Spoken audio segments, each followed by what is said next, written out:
Welcome to the Dream Journal. From the studios of KSQD in Santa Cruz, the Dream Journal is a weekly show where we explore the power of nighttime dreams through conversations with dream experts and with listeners like you. In the house behind, the life you find is something understood. So there's all those vital minutes. In the words of Carl Jung, who looks outside dreams, who looks inside awakens. Not alone, water over stone, even if you're by yourself, even if you're by yourself.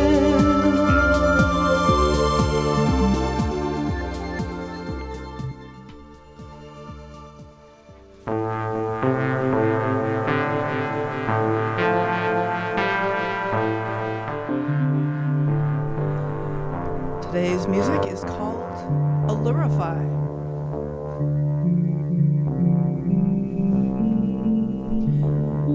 A common dream theme is one of moving to a new home.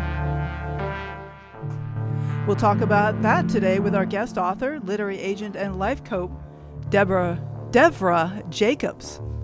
Also her conversations with Archangel Michael and dragons. I am your host, Catherine Bell of Experiential Dreamwork, and welcome to the Dream Journal. We are also a weekly podcast. Please subscribe, rate, and review, but most importantly, tell your friends about the show and also just about your nightly dream excursions. The mission of the show is to get folks talking about dreams. You can find archives of the show at Apple Podcasts, Spotify, all those places. Also, ksqd.org/the-dream-journal. Devra Jacobs has been an intuitive life coach for over 50 years and has worked with Archangel Michael since the age of 6.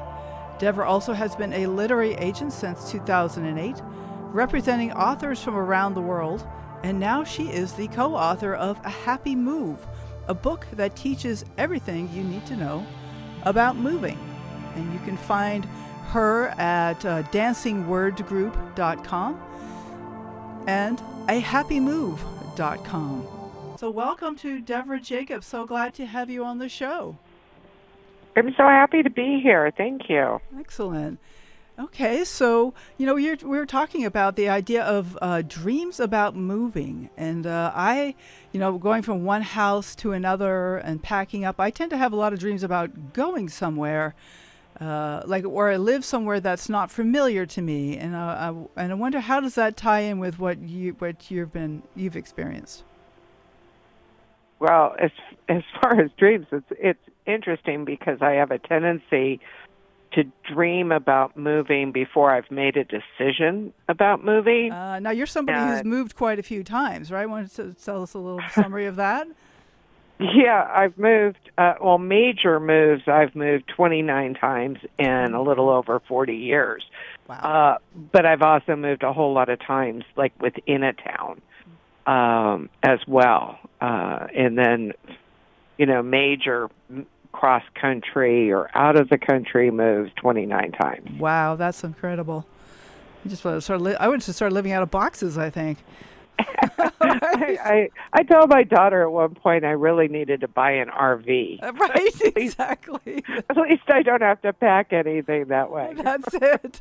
Well, why don't you share with us some of the dreams that you've had around moving? And no wonder you have so many dreams about moving, because it is a big part of your life. I mean, I've lived in the same home for 22 years, and I'm really fortunate for that, for sure. But tell me about some of your dreams around moving. Well, at one point when I was living in the middle of nowhere in northern Arizona, I kept having dreams about the ocean.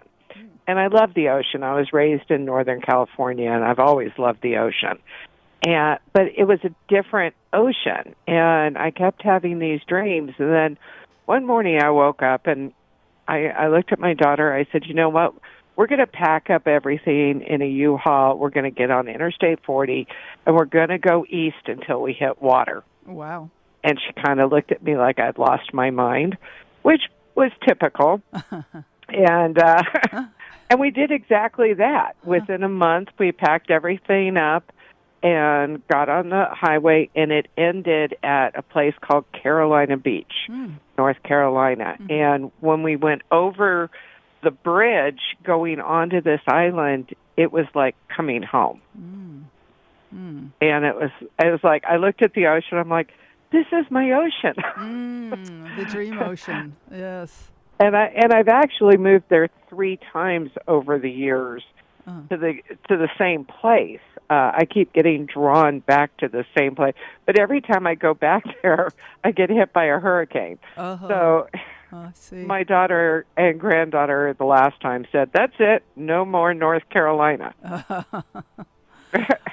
So what is it that drives you to move so much? I mean, you have the dreams, and obviously you're someone who trusts yourself. You trust your dreams to pack up your daughter in an RV or in the U-Haul and just drive across 40 till you run out of road. Like, well, you're a person who trusts yourself, it seems like.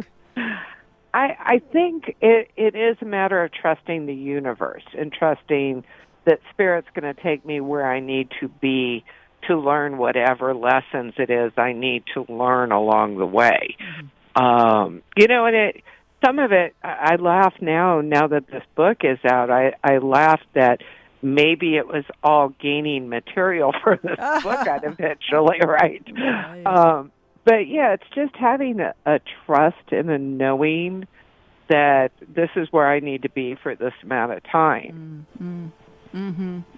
And often very short periods of time, apparently, if you're moved 29 times in 40 years. Yeah. I mean, there have been like when I moved to Korea, that was strictly for a year. And so I knew that was going to be a short period of time. But like I said, I've gotten hit by hurricanes in North Carolina. I've gotten hit by tornadoes in Huntsville, Alabama. It's like I attract weather to me wherever I move. That I moved to Texas, and they had like the first major snow they'd had in 200 years. It just happens. And part of me, I think I must have been a gypsy in a past life. It sounds like you're a gypsy in this life. Yeah, absolutely. Just saying, right? But you have dreams, and if you trust Spirit, you know that this means something, and you figure out what it means. And for me, it happened to have been lots of different locations. Right. Well, for me, when I have dreams of moving or journeys or traveling and trying to make an airplane connection, trying to get to the train, for me, it's usually I think of it as metaphorical, and that there's a way that this is part of my journey, and I'm getting to another stage of life. That my psyche's evolving, and it doesn't occur to me to pack up a U-Haul. Right.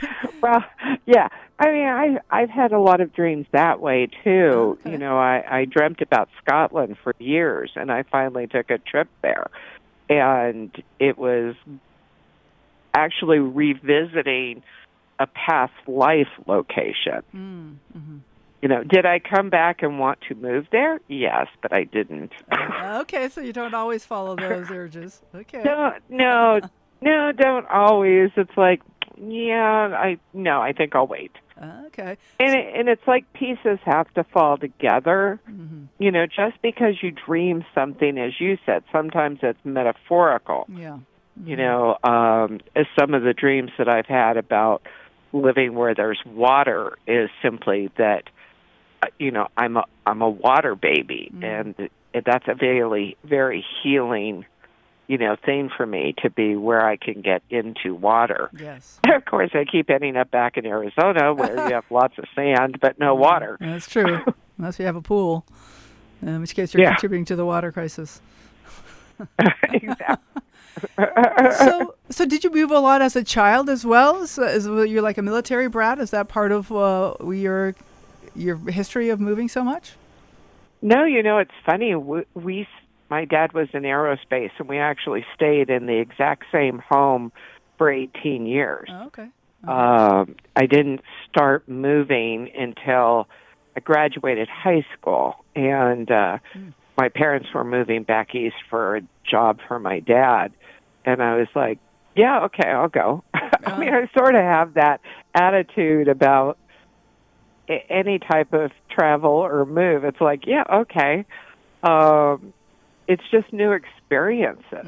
And I've learned so much about people, especially in the United States, by living all over the place. Mm-hmm. Right. Well, there is a way that we can get into our own little bubble and think that that's the whole world, and not understand what's going on elsewhere.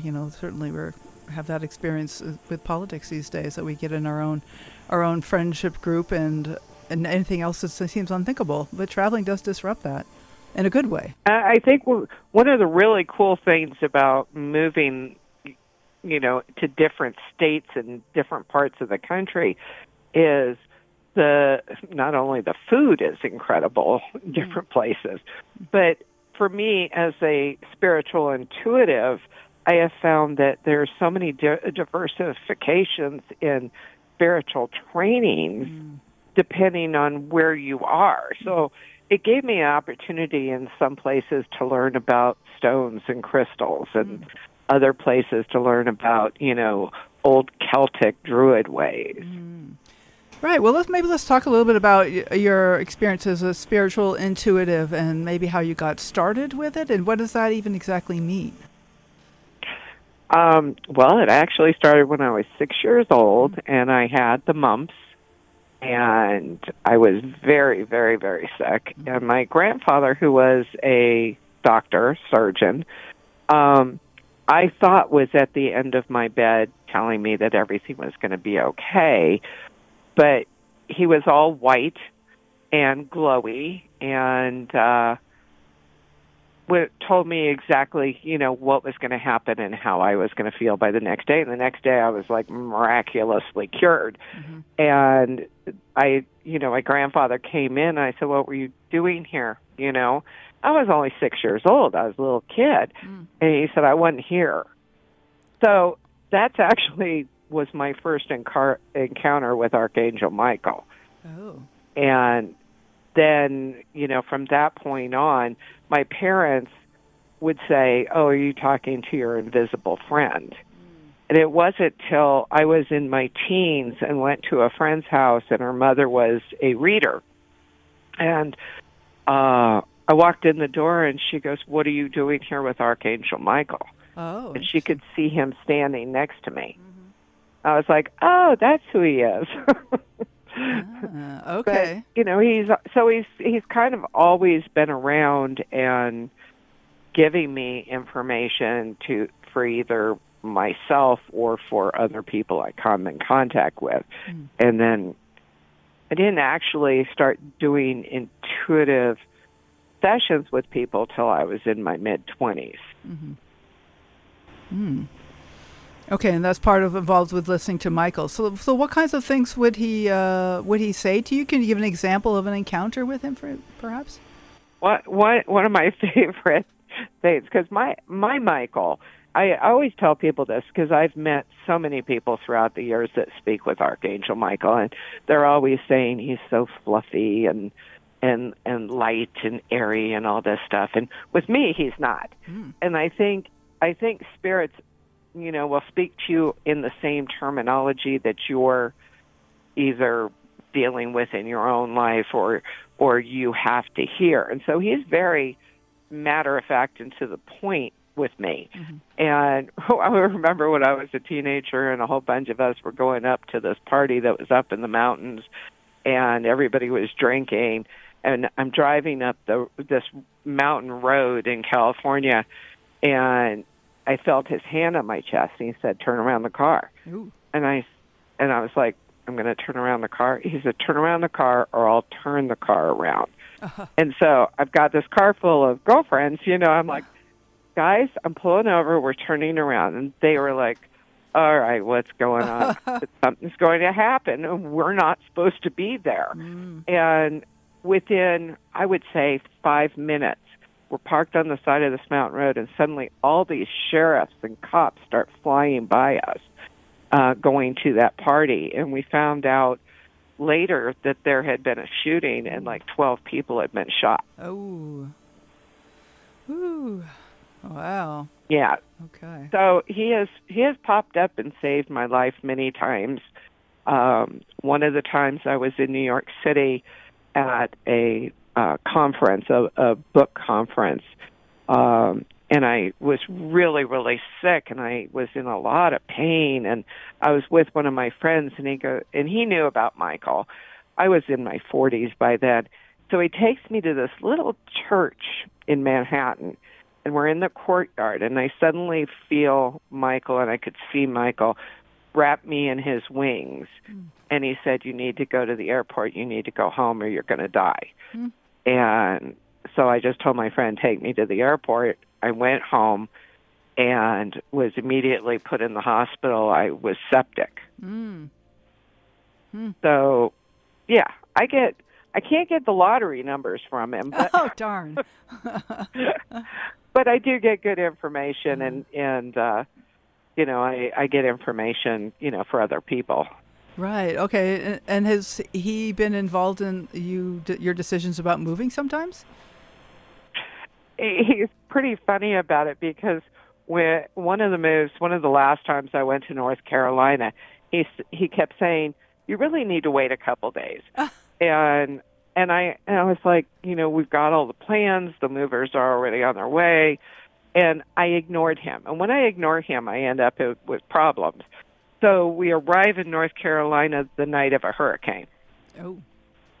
It's like, yeah, I guess I should have listened and waited a couple days. Yeah. Okay. And then what about, does he show up in dreams sometimes, or does he just mostly speak to you in the waking world? Probably 80% of the time it's in dreams. Okay. I do dream work with Michael, but I also do dream work with dragon energy and dragons. Learned about this about 20 years ago. And so, most of the information like I get for somebody for a session with me is always in dream work the night before. Ah, okay. So it shows up in your dreams, how to work with a person? Yes. Ah, okay. Or, it's like whatever they need to know, I just wake up in the morning with their information that I'm given during the dream work. I don't necessarily remember most of that type of dreams, but, when I'm with the person, the Michael will be there with me, and the information will come forward.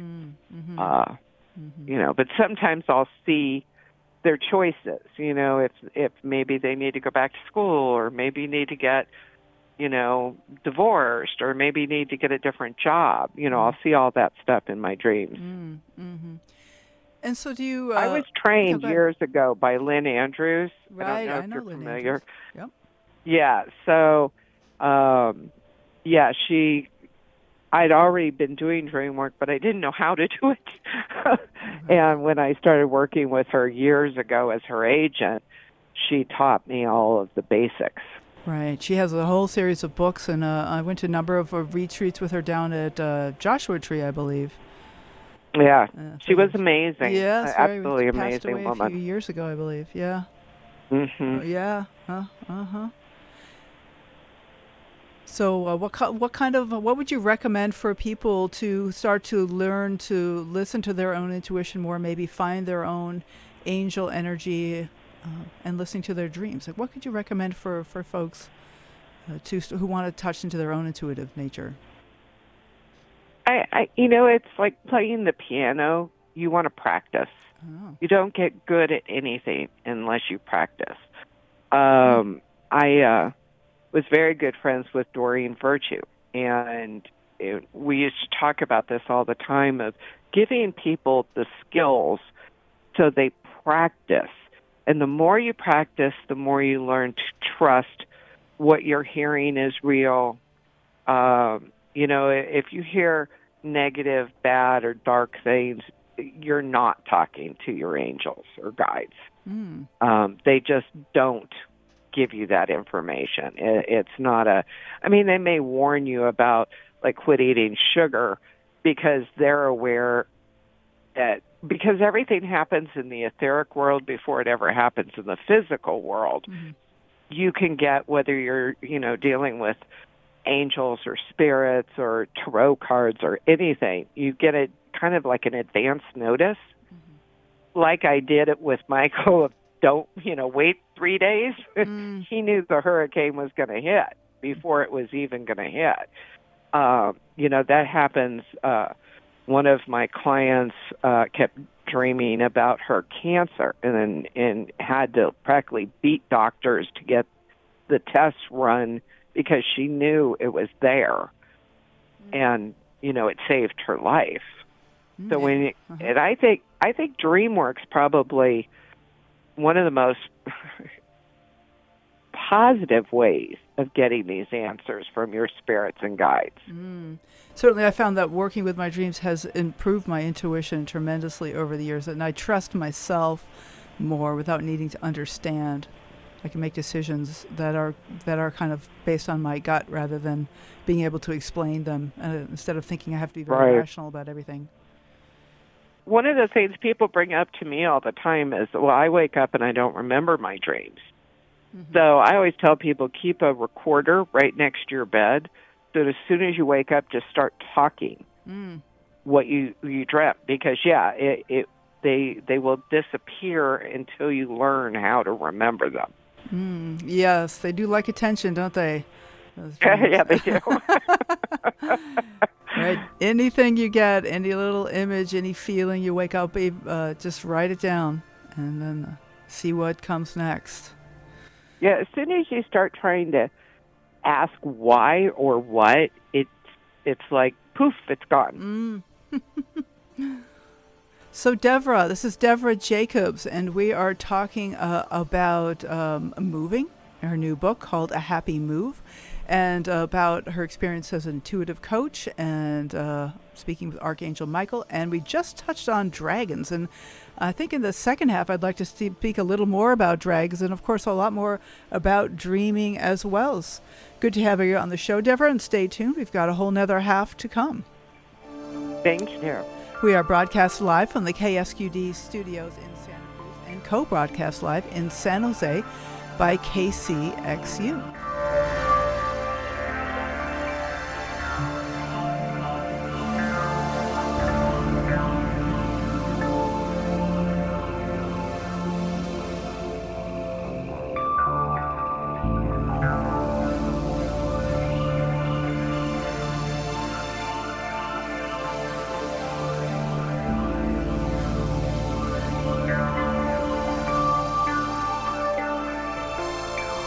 Okay, welcome back.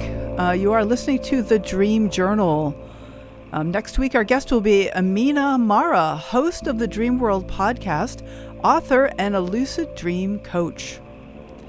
So we can follow The Dream Journal at hashtag The Dream Journal on Instagram and Facebook. You can get announcements about upcoming shows and also shareable quotes that you might like to pass on to your friends. It is all about getting folks talking about dreaming.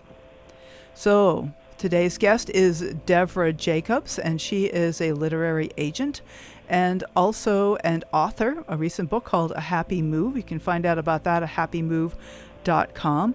And the literary agent work you can find out about dancingwordgroup.com. So we're talking also about Archangel Michael and the intuitive coaching that she does and the dream work.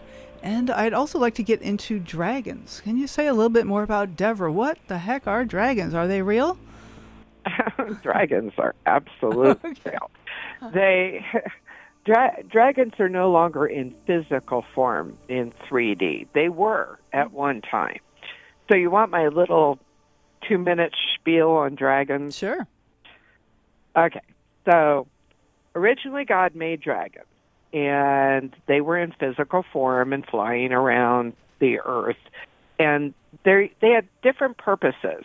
Some were to clean waters, some were to take care of the earth and protect the earth. And they actually had and they still have no real interaction with humans. They don't care that we're here except for that we're messing up the planet. But, along comes humans and fear and religion and all that stuff. And, a dragon would fly through and burn out a farmer's crops because it was infested with boll weevils or something. And the farmer would think or would come up with the idea that it was the work of the devil and they needed to kill the dragon. Mm-hmm. So after a period of time when all these dragons were being murdered because God only created 1,000 of them to begin with, Source, God energy, whatever you want to call her, pulled the dragons up into and out of physical form. So they're still there, but they're etheric. And they're still doing their jobs that they're supposed to be doing, and humans just sort of get in their way. Mm-hmm. Mm. But one of the cool things about dragon energy and working with dragon energy is dragons see 72 different pleats of time at one time. They see 72 different what? Pleats of time. What are cleats of time? Pleats, like different pleats in a drape. Oh, pleats. Oh, like so they see... Yeah, there's 72 different, according to the dragons, there's 72 different times going on at the same time. Oh, wow. So if you think about landing at a major airport, and if you ever landed at San Francisco or something, where you can see like 8 runways, yeah, think of seeing 72 runways. So if you ask the dragon a question about, let's say, am I going to, be successful at this job? They're going to show you so many of these runways, and depending on what your choices are, some of these runways may have pit holes in them. Some of them may be great and have wonderful outcomes. So it's a faster energy, a much faster energy, working with dragons. How do you contact them, or how do you become aware of them, and how do you work with them? I was trained to do it in dream work. So I go into my dream with an intention. And often I'll write down an intention, or you get to know your dragon to begin with. Everybody sort of has dragons around them. So you go to sleep with the intention, I want to meet my dragon and visualize my dragon. And you'll start seeing this dragon in the same color and everything repeatedly. Once you start doing that, you start talking to your dragon. And it's just like bringing in an angel or any other entity. Once they kind of know you're around and you're interested, they'll respond to you. Unlike angels, angels actually care about your outcome. So the angel is going to wave red flags and tell you, don't do that, that's going to be bad, and to try and, keep you away from things that could hurt you. Dragons don't care. They just say, well, okay, you want to move to North Carolina, here are the different possibilities depending on where you live, when you go, and you decide. Mm-hmm. But they don't care which one you choose. They're not. No, we're just sort of in their way. Okay. Yeah, it's like when we have these tidal waves. It may be dragons trying to clear out pollution from the waters. Never stand on top of a vortex. Have you ever gone someplace like Sedona where they have vortexes? Yeah. Those vortexes are all over this planet, running through this planet, and that's what the dragons use to go from one place to the other. So if you happen to be standing on top of a vortex when a dragon comes through, I've known people that just, couldn't even think for days after having that experience. And they didn't know what it was. I knew what it was, but they didn't know what it was. That may explain some things that happened to me in Sedona. Yeah, because these guides who don't know anything are like, yes, go stand on this vortex. Yeah, not a good idea. Okay. It's like standing on top of, one of those geysers. You don't know, what energy surge is going to come through it. But the dragons that are flying through the center of the planet, they're recreating and strengthening all the ley lines on the planet. Mm. They go through the earth. They're ephemeral creatures. Yeah. Mm. Some are flying above, some are in the water, some are in the dirt. So they sound beautiful. It sounds like a curiosity. But do you recommend talking to them, or what? It sounds like a little dangerous too. They could propose something that's not that good. I've never seen anything negative on it. There are some wonderful new books, especially coming out of Ireland and Scotland by some authors there that have done a lot of research, and I even have dragon cards that I use and I throw. No, they're never going to put you in harm's way because they only answer questions. Like I said, they don't really care about us. So if you say to them, would it be a good idea for me to move to Alaska? They're just going to give you possibilities of what could happen if you move to Alaska. They're not going to say, "Oh yeah, sure, go. Let's see what happens." Yeah, because they don't care. Right. Right. They visualize what's in the future in that pleat of time for you. So it's interesting. They exist in it makes me wonder about humans. Is it possible for us to kind of tap into different pleats of time as well? Maybe while we're dreaming. Maybe absolutely. Yeah. A lot of people that do different kinds of meditations. It's like you've heard a lot of people lately talking about living in 5D world. 5D is just a different dimension of these pleats of time. It's just humans tend to limit themselves. So, yes, 5D is a really big deal. Maureen St. Germain writes a lot about living in 5D. If we could get out of 3D into 5D, that would be a positive. Dragons are probably at 72 dB, Okay. Hey, Max is here in the studio with me, and he has a question. Okay, hello. So you have the dragons and you have Archangel Michael. Is there either of them that's easier to follow the advice from, or like the dragons too alien for you to really listen to? I always easily? tell people that any kind of spiritual gift is like being in part of an orchestra. Just because I talk to Archangel Michael doesn't mean everybody can. That happens to be the instrument I play in the orchestra, and I can dabble in dragons. From time to time, I've been able to dabble in mediumship and talking to the dead.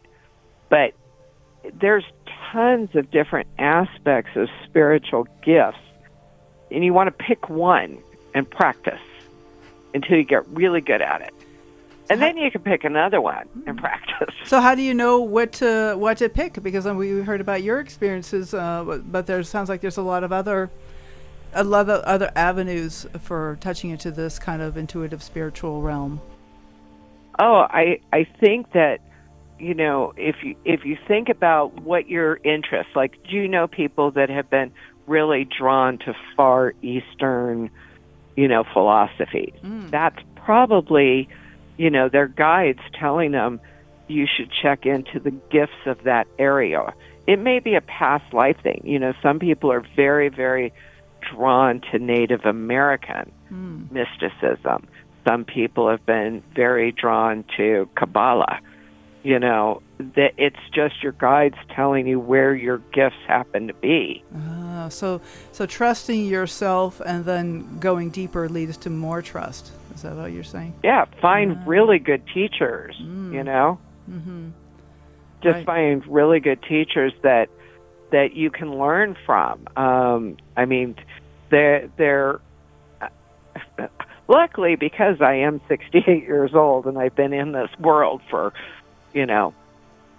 almost 50 years of New Age metaphysics, there are a lot of people out there that don't know what they're talking about. And so you got to be careful. You vet people. You go if you really want to learn about being a medium and talking to dead, it may be that you saw ghosts when you were a kid, and that's your gift. So go find a really good teacher or classes. So like meaningful experiences as a child could be another way to discover what you're called to. Oh, absolutely. Kids are absolutely open. So until their parents with their beliefs or their family or church or whatever starts limiting what they're, like when I was very young, I grew up in a very conservative Jewish family. Jews don't talk to angels. So when I would say, all through my life, I'd tell my dad, I got that from Archangel Michael. He'd just look at me like I was half nuts. But if he lost something, the first thing he'd do is call me and say, ask Michael where I left my wallet. Or ask Michael where I left my keys. But it's almost like you're born in purity with your gift intact, and then as you're growing up, people will try and take that away from you. And so you have to relearn it. Okay. And so how does all this tie in with being a literary agent? I know that's one of the other hats you wear. How did that you get started with that? And do you see that as a spiritual practice as well? It's funny because I'm very dyslexic. So I've always had a very hard time reading. But early on, I wanted to, I don't know if you remember a magazine called Mystic Pop Magazine. It was around for about 10 years. I wanted something that could really bring all of the teachings of all of these different things together.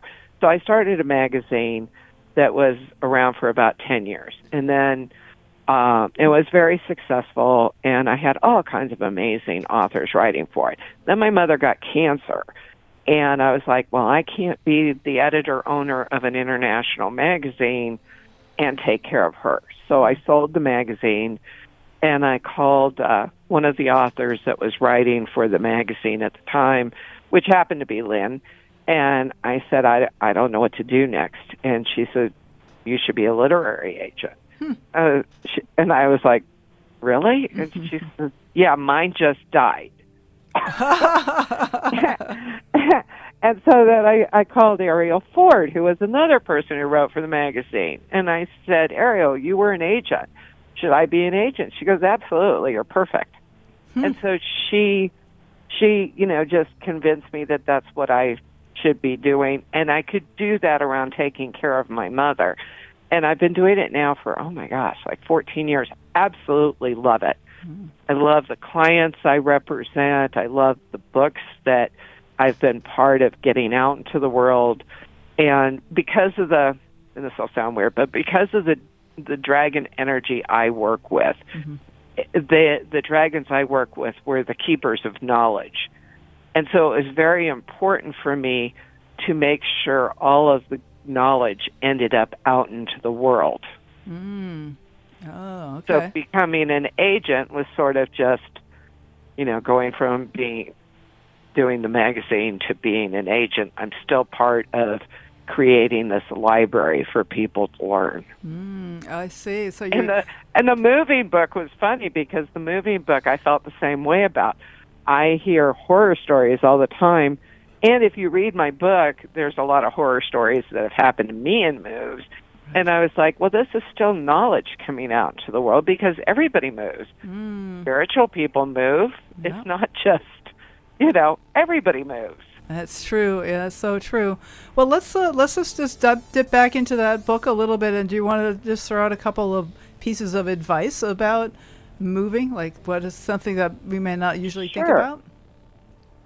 Well, one of the things that I always tell people, it's the most important thing when you first decide you're going to move, even before you know where you're going to go, you want to start purging your stuff.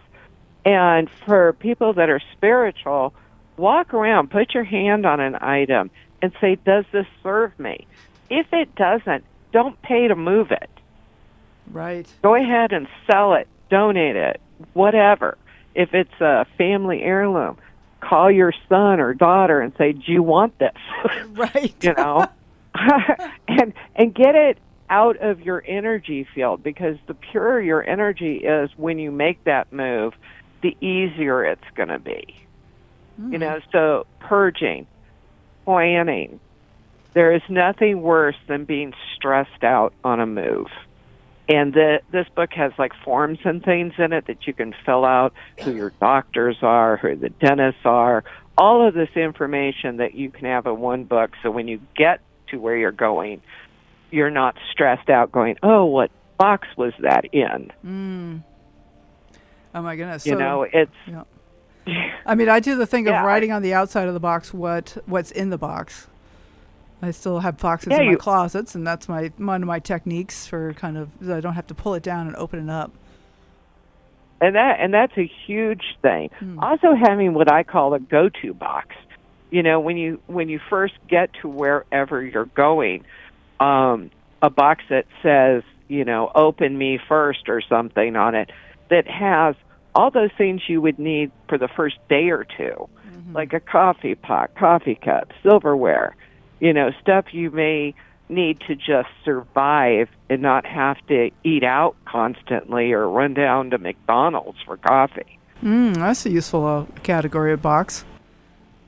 Yes. I mean, and if you're, like, I've moved a lot of times where I had to use professional movers. They may not get there for 2 or 3 weeks. So take your to-go box and put it in your car or carry it on the airplane.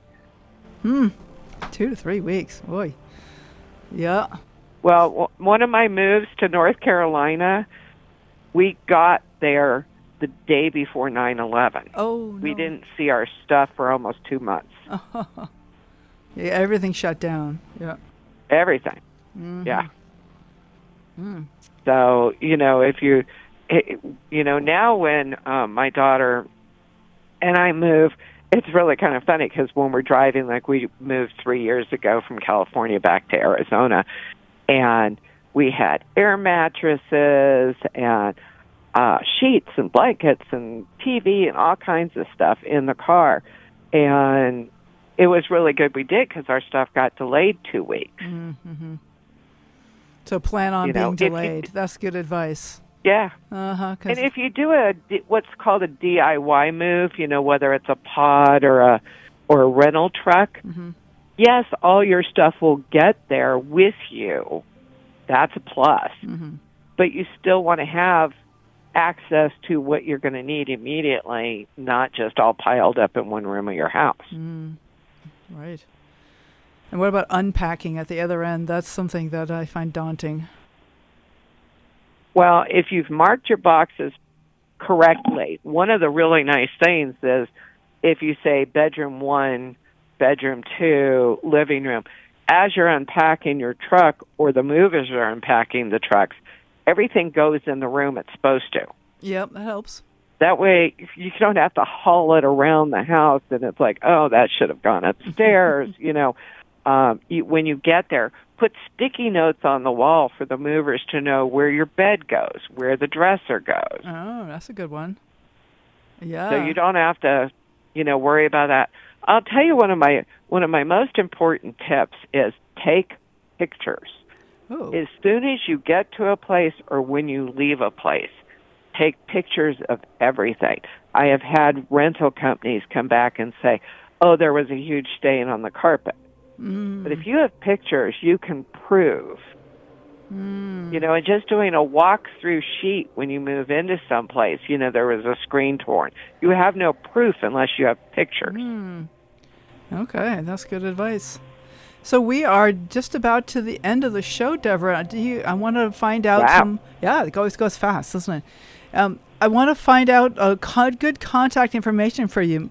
We have the 2 web pages. We have a happymove.com, and the other one is dancingwordgroup.com. Do you have any other things coming up that you want to tell folks about? Well, if they want to find out more about dragons, there is a write-up on my other website for it's Readings by Devra, Devra. Readings by And there's Devra? some, I'll put that on the episode page too. Okay. and there's information, some information there about dragons. But Okay. no, I think I got enough juggling right now. to keep busy for a while. Excellent. Okay. Well, thank you. It was great to have you on the show. And I wondered, do you have any, this has been a smorgasbord of a show. We've touched on so many different topics. Do you have any final parting encouragements for the listeners? Pay attention to your dreams. Your dreams are, when you dream, you're in a different dimension. And you're actually ahead of where you are in your reality life. So pay attention to your dreams. It's magic. Thank you, Devra Jacobs. It has been a pleasure. Thanks for being on the show. Thank you so much for having me. This has been fun. All right, great. Take care. Thank you. Bye now. All right, thank you all for listening. The Dream Journal is produced at the studios of KSQD in Santa Cruz, and we are live every Saturday at 10 a.m. Pacific at ksqd.org.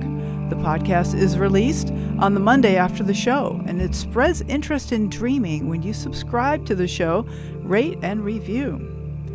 I am Catherine Bell. You can find out about my dream coaching practice at experientialdreamwork.com. You can email me at catherine@ksqd.org, KATHERINE@ksqd.org. I love getting feedback about the shows and suggestions for future shows. You can also follow Experiential Dreamwork and hashtag The Dream Journal on Facebook and Instagram. I'd like to thank Rick Kleffel, engineer and music creator, Tony Russimano, Max Deaton. Intro and outro pieces are both by Mood Science. Tomorrow morning when you wake up, take a minute to write down your dream and bring it to the next Dream Journal. I had an old thought in the old town, waking up, feeling down. Was what I learned in the old school is there's no fool like an old fool. Make the most of the moments you've got. Time you spend can never be bought. Make the most of the moments you've got. Time you spend can never be bought.